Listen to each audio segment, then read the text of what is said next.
Akkam jirtan kabajamtoota hordoftoota maatii Irree Miidiyaa. Odeeffannoo kennaa irraatiin gaazexeessaa Odii Muusaa mana hidhaatii gadi dhiifamu dargaggoo Daani'el Gammadaa humnoota mootummaatiin miidhaan irra qaqqabu ibsa haala yeroo irratti ABO'n baase. Haala yeroo irratti magaalaan Maqalee maalirra akka jirtu isin biraan geenna nu hordofa.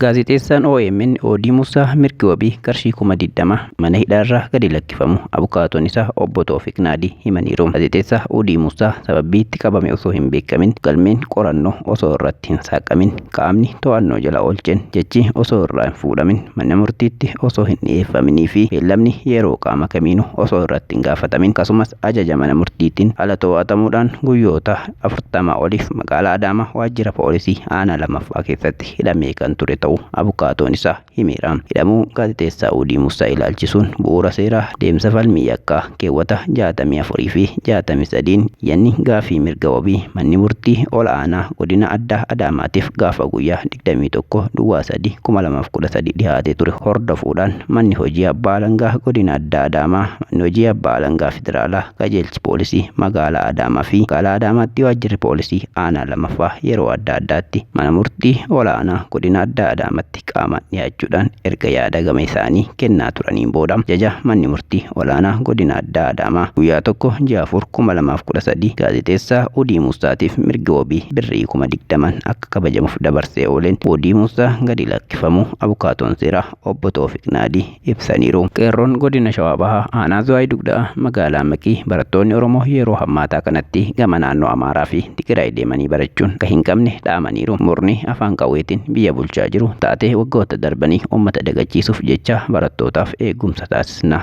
deebi'anii haa baratan jechuun yaamicha inni gara miidiyaatiin taasise kan hordofanii deemuu osoo hin taane hamma danda'ametti mootummaan naannoo Oromiyaa barattoonni Oromoo naannoo Oromiyaatti akka barataniif haala mijeessuu qaba jedhaniiru. Barattoonni keenya wareegama qaalii kaffalaa turan kan jedhan qeerroon Shawaa Bahaa kan mooraa yuunivarsiitii naannoo Amaaraa keessatti mirgi namummaa irraa mulqamuun hamma lubbuun isaanii darbuutti rakkoodhaan namaa turan Oromoo sababbii ta'an qofaaf ture jedhaniiru. Kanaaf qaamni kamillee taana kanneen barattoota Oromoo qalmaaf gara naannoo Amaaraatti affeeru ni balaaleffannedhaniinu. Gama biraatiin haasaa muummee ministeeraa yeroo aangoo isaa irra darbe kana wayita darbe Keeniyaatti taasisee wal qabate qeerroon magaalaa Maqii uummanni Oromoo dhimma tokko sirriitti hubachuu qaba jechuun dhaamaniiru. Murni humnaan biyyattii bulchaa jiru Oromummaa lafarraa balleessuuf maqaa ABO qabate karaa saaqaa jira. Kanaaf duris ta'e amma ABO fi uummata Oromoo gargar baasuun waan ta'u hin yaadamnedha. Kana firaa fi alagaanis beekutu irra jiraata jedhaniiru. Dr. Hussein Kadir ji'oota 5 oliif murtii haqaa dhabanii hiree waaqni kenneef mirga uumamaallee sarbamuun mana hidhaa maatiin dubbisuu hin dandeenyetti hiraarfamaa jiru jechuun haati warraa isaanii dubbataniiru. Jeefamuu aartistii Haacaaluu Hundeessaa booda hayyoota Oromoo hedduu hidhaman keessaa tokko kan ta'an Dr. Hussein Kadir dhimma isaanii irratti ajajni manni murtii dabarse utuu hin kabajamin marsaa hedduudhaaf manni hidhaa fi bakki dhaddachaa itti jijjiiramaa jiraachuu baasaa turuun keenya ni yaadatama. Dhibbaa dura qabaman mana hidhaa sabbataa tursiifamuudhaan mana murtii dhaddacha yakkaa sabbataatti dhiyaataa turaniiru. Otoo hin bubbulinis magaalaa waggaa hedduuf jiraataa ta'anii keessa turanii fuudhamuun bakka dhaloota isaanii godina Baalee aanaa Gaarfaatti waajjira poolisii aanaa sanaatti hidhamanii turuu isaanii gabaafamaa tureera. Dhimma isaanii abbaan alangaa aanaa Gaarfaa qabachuudhaan manni murtii aanichaatti deddeebi'aa erga turaniin booda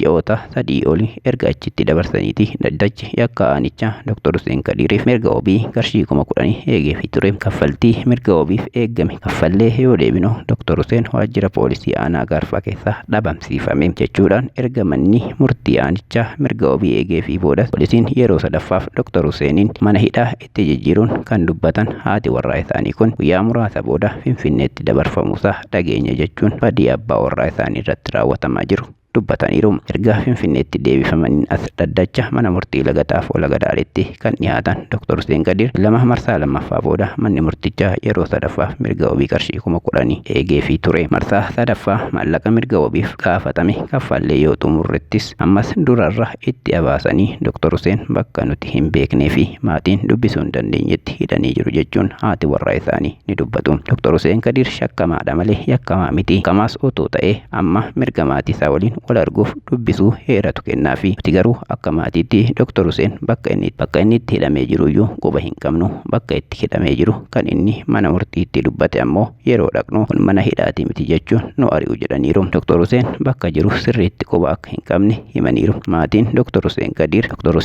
bakka jiru sirriitti akka quba hin qabne himaniiru. Dr. Hussein yeroo mana murtii dhaddacha yakka laga Xaafoo laga Daadhiitti dhihaatanii turanitti waajjira bittaa fi dhabamsiisa meeshaalee Oromiyaa kan Finfinnee naannoo 6 kiiloo jirutti hidhamanii jiraachuu dubbatanii akka turan gabaasaa turuun keenya ni yaadatama. Dr. Hussein Kadir barsiisaa yuunivarsiitii Finfinnee yoo ta'an hundeessaa fi pirezidaantii waldaa hayyoota Oromoo ta'uun uummata isaanii nama tajaajilaa turanidha. Dargaggoo Daani'eel Gammadaa magaalaa Finfinnee naannoo Addis Safar jedhamutti daandiirra ukkaanfame qabamus guyyoota 4 keessa akka jiru argachuu hin dandeenye jechuun maatiin isaanii dubbataniiru. Muddee 9 bara 2020 galgala sa'a 1:00 keessa namoonni uffata siviilii uffatan konkolaataa 3 daandii cufanii dargaggoo kana hiriyyaa isaa bira ukkaamsanii konkolaataa tokko keessa galchuun bakka sana deemuu kan himan maatiin isaa hanga har'aatti eessa akka inni jiru baruu akka hin dandeenye kana dura dubbataa turuun isaanii ni yaadatama. Dargaggoo Daani'eel Gammadaa barnoota injiinaringii sadarkaa duraa yuunivarsiitii Madda Walaabuurraa kan eebbifame yoo ta'u amma gaafa qabametti televezyiinii fi irratti agarsiisa mata dureen isaa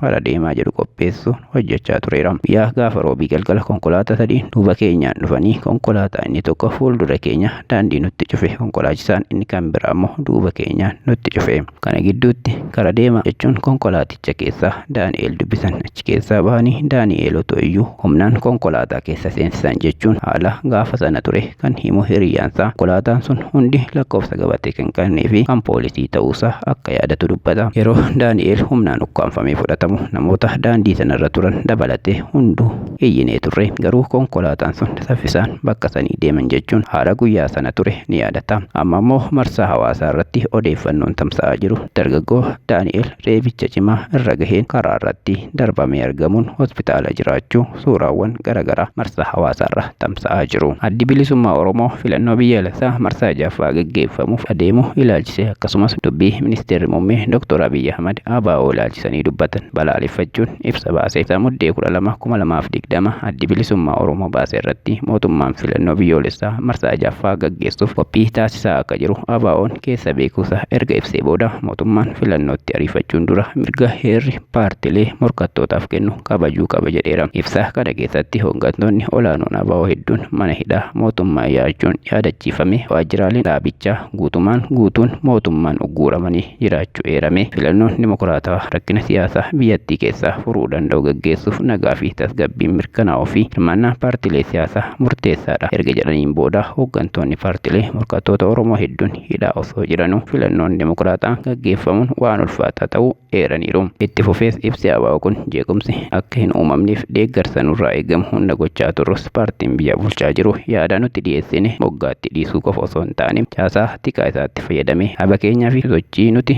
guutummaa biyyattii keessa taasisnu danquutti bobba'ee ture jedha. ABO muddee 12 baase kun ABO'n filannoo irratti hirmaatuun kan barbaadu ta'ullee haala qabatamaa amma jiru guutummaatti bifa jechuun danda'amuun miseensonni hoogganoonni fi deeggartoonni keenya kan sila kaadhimamtootaa fi taajjabtoota filannichaa ta'an sadarkaa hundatti hidhaa keessa otoo jiran filannoo kanatti hirmaachuun hin danda'amu jechuun qaama qophee filannoo ta'uudhaan hooggantoonni fi miseensonni dhaabaa hundi akka hiikamuu qaban gaafataniiru. Dilbata sa'aatii 11 irraa eegalee ibsaan tajaajila kennuu eegaluu hordofuun jiraattonni magaalichaa firoota isaanii kanneen biyya keessa jiranii fi biyya alaa waliin wal arguu danda'u dubbatu. Xumura baatii onkoloolessaa lola kaaba Itoophiyaa naannoo Tigraayitti dhalate hordofee guyyoota 40 darbaniif naannichatti tajaajilli elektirikii, bilbilaa fi intarneetii adda citee tureera. Dabalataan rakkoo nageenyaa tajaajilli baankii akka adda citu taasifamee ture. Kanaanis jiraattonni maatii naannichaa qaban dhiphachuu ibsaniiru. Dhaabbileen idil addunyaa mirga namoomaaf falmanii fi deeggarsa namoomaaf taasisan tajaajilli telekoomii akka banamuuf sararri dhiyeessii gargaarsaaf daangaa malee akka banamu gaafatanii turanii. Itiyoo telekoomiin tajaajila telekoomii adda citee ture suphaan taasifamee booda dheengadda gaafa sanbataa tajaajilli eegalu ibsee ture. Ta'us ibsaan waan hin turreef muraasa qofatu tajaajilicha fayyadamuu danda'ee ture. Tajaajilli ibsaa fi telekoomii adda citeef dhaabbileen tajaajilicha kennan humnoota TPLF lola gaggeessaa turan himatu. Tajaajiloonni kunneen deebi'uu hordofuun kanneen maatii naannichaa qabanis ta'e barattoonni maatiin isaanii bakka biraa jiran maatii waliin wal arguu danda'aniiru. Miidiyaa hawaasaa gubbaas maatii isaanii dubbisuu kanneen gammachuu isaanii ibsatan turaniiru. Miidiyaa hawaasaa gubbattis maatii isaanii dubbisuun kanneen gammachuu isaanii ibsatan turanii kaan immoo yeroo lolaa yookiin sababa kaaniin kanneen lubbuu dhaban akka jiran kan nagahan ibsanii turanii. Jiraataan magaalichaa sababa nageenyaaf maqaan koo haafu jedhe tokko ji'a tokko oliif tajaajilli bilbilaa fi ibsaa adda cituun isaa jireenya keenya cimseera jedheera. Sababa namoota waliin ol arguufis ta'e hojii hojjechuuf sadarkaa hin dandeenye dukkana keessa turre jechuunis dubbateera. Kan homaa hin qabne midhaan bitachuu waan hin dandeenyeef rakkoo cimaatu isa qunnamaa ture jechuunis dubbateera. Keessumaayyuu tajaajilli baankii dafee osoo eegaluu baate akka miidhaman sodaa qaban dubbataa tureera. Haala keessa jiru yoo dubbatu dargaggoon kun sa'aatii 12tti manatti galuu dirqamnee turre jechuun yaada isaa nuuf ibseera. Ibsaan waan hin turreef televezyiinis ta'e raadiyoon akka hin hojjanne ibsuun waan ta'u dhaga'uuf hanga bari'utti eeguun dirqama akka ture hima. Haala magaalaa Maqalee jiru gaafachuu kan itti bilbile jiraataan magaalichaa tokko nagaan ala waan biraa nan gaafatina jechuun nageenya isaaf akka yaadda'u ibseera. Kanaanis Maqaleen yeroo TPLF jala turtes ta'e ergasii booda waan jiru akkasumas waan dhaga'ee fi waan arge dubbachuu hin fedhu jechuun dubbateera. Namoonni magaalatti hedduun tajaajilli kunneen deebuu isaatiin gammadoo ta'anillee ammallee firaa fi michoota isaanii Maqaleen ala jiran haala maalirraa akka jiran baruu waan hin dandeenyeef dhiphina keessa jiraachuu isaanii ni dubbatu. Torbee darbee lixa Tigraay Humaraa Daanshaa fi akkasumas kibba Tigraay Alammaataatti tajaajilli bilbilaa deebuun ibsameera. Iddoo hafan birootti garuu malli wal quunnamtii cufaa ta'uurraa kan ka'e haala uummanni keessa jiru akka isaan dhiphisu namoonni garaagaraa dubbataniiru. Keessumaa immoo magaalota waraanni itti adeemsifamaa turee fi adeemsifamaa jira jedhamanii haalli maatii isaanii yaaddessu jiraataan tokko bilbilaan dubbateera. Akka jiraataan kun jedhutti naannichatti tajaajilli geejjibaa kan hin jalqabne yoo ta'u iddoodhaa iddootti socho'uun maatii gaafachuun hin eegalamne jedheera. Gariin garuu firoota isaanii magaalatti dhiheenna jiraniin wal quunnamuu akka danda'an dubbateera. Maloonni quunnamtii hundi adda citanii waan turaniif galolli mootummaa federaalaa fi TPLF giddalateen asi naannichatti sirriitti maaltu akka uumame baruun hin danda'amne jechuun dubbateera. Dhaabbanni tajaajila bilbilaa fi intarneetii kennu Itiyoo Telekoom ibsa kenneen hidhattoonni naannichaa wiirtulee tajaajila dhiyeessan beekamaa addaan kutan jedheera. Kana malees bu'uuraalee misooma adda addaa naannichaa irratti haleellaa waan raawwateef isa suphuun yeroo gabaabaa keessatti tajaajilatti ni deebisna jedheera. Injifannoon argame yakkamtoota seeratti dhiyeessuun dabaalamuu qaba jechuun muummichi ministeeraa Abiyyi Ahmad dubbataniiru. Ajajaan waliigalaa raayyaa Itoophiyaa erga opereeshinii waraanaatiin humnoota mootummaa federaalaatiif ajajamuu dhaban aangoorraa kaasan booda guyyaa dilbata magaalaa Maqalee daawwataniiru. Daawwannaa isaanii kanaan walgahii jalqabaa mana maree haaraa yeroof naannoo Tigraayitti hundaa'e irratti hirmaataniiru. Namoota adamsamaa jiran qabanii seeratti dhiyeessuun itti fufas jedhaniiru.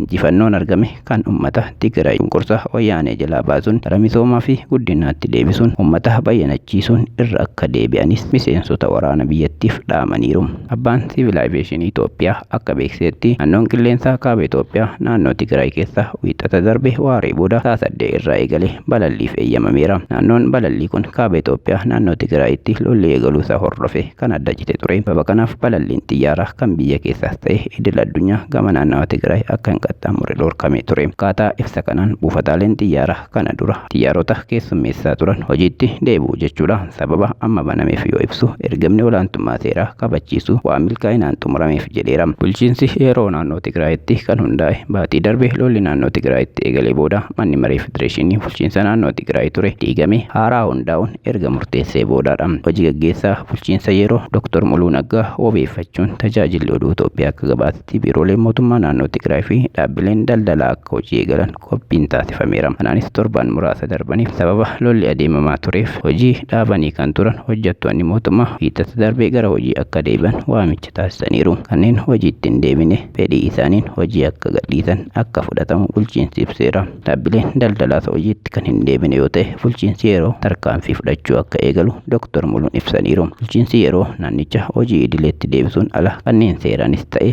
karaa seeraan ala meeshaa hidhate namni jiru hunduu kibxata muddee 6 bara 2013tti qaama nageenya dhiyoo jirutti meeshaa akka kennu ajajamuu Dr. Muluu wabeeffachuun tajaajilli oduu Itoophiyaa gabaaseera. Dabalataanis yeroo fedhiidhaan itti deebisan yeroo xumuramu ammoo qaamoleen nageenya meeshaalee waraanaa seeraan ala to'achuuf mana manatti sakatta'iinsa akka taasisan ibsameera. Yeroo kanas kanneen meeshaan irratti argame seeraan akka gaafataman hojii raawwachiistuun olaanaa Dr. Muluu Naggaa himaniiru. Ministeerri muummee Abiyyi Ahmad dilbata darbe erga naannawa Tigraayitti lolli taasifameen booda yeroo jalqabaaf magaalaa guddoo naannichaa Maqalee deemuun marii gaggeessaniiru. Mariin kunis ajajoota olaanaa raayyaa ittisa biyyaa Maqalee jiraniif bulchiinsa yeroo naannoo Tigraay haaraa waliin hundeeffame waliin marii taasifameera. Duulli kun kaayyoo isaa jalqabaa abbaan dhibba galmaan gaheera kan jedhu muummichi ministeera Abiy yakkamtoonni garuu to'annoo jala ooluu qabu. Injifannoon lolaan galmaa'e kaaniinis irra deebi'amuu qaba jedhaniiru. Namoota muummichi ministeera yakkamtoota jedhaniin kana to'annoo jala oolchuuf uummanni Tigraay gaafatama guddaa akka qabu natti dhagahama jechuunis uummanni tumsa akka godhu adaraa jedhaniiru. Gama kaaniin immoo guyyaa dilbata muummichi ministeera Abiy muummicha ministeera Suudaan Abdallaa Hamdook magaalaa Finfinneetti simachuun marii waliin taasisaniiru. Opereeshinii waraanni mootummaa fudhate Suudaan akka deeggartu ibsi gara Itoophiyaan bahillee ni mul'isa. Tajaajilli ibsaa magaalaa Maqalee fi magaalota birootti adda citee ture tajaajilu eegaluusaa mootummaan Itoophiyaa ibseera. Kunis suphaan erga taasifamee as akka ta'e ibsameera. Miidhaan humnoota elektirikii irratti dhaqqabeef mootummaan hidhattoota TPLF ni himata. Tajaajilli bilbilaas sanbata darbee eegalee tajaajila akka kennu taasifamu Itiyoo Telekoom ibseera. Tajaajiloonni bu'uuraa kunneen yeroo lolichaa yeroo garaagaraatti tajaajila kennuu dhaaban. Kanaanis yeroo dheeraaf naannicha keessa wanta ta'aa ture baruun rakkisaa ture. Tajaajiloonni bu'uuraa kunneen yeroo lolichaa yeroo garaagaraatti tajaajila kennuu dhaabaniiru. Kanaanis yeroo dheeraaf naannicha keessa wanta ta'aa ture baruun rakkisaa akka ture ni dubbatama. Kabajamtoota hordoftoota Maatii Irree Miidiyaa odeeffannoon har'aaf qabannee isiniif dhiyaanne kana fakkaata. Nagaan nuuf tura.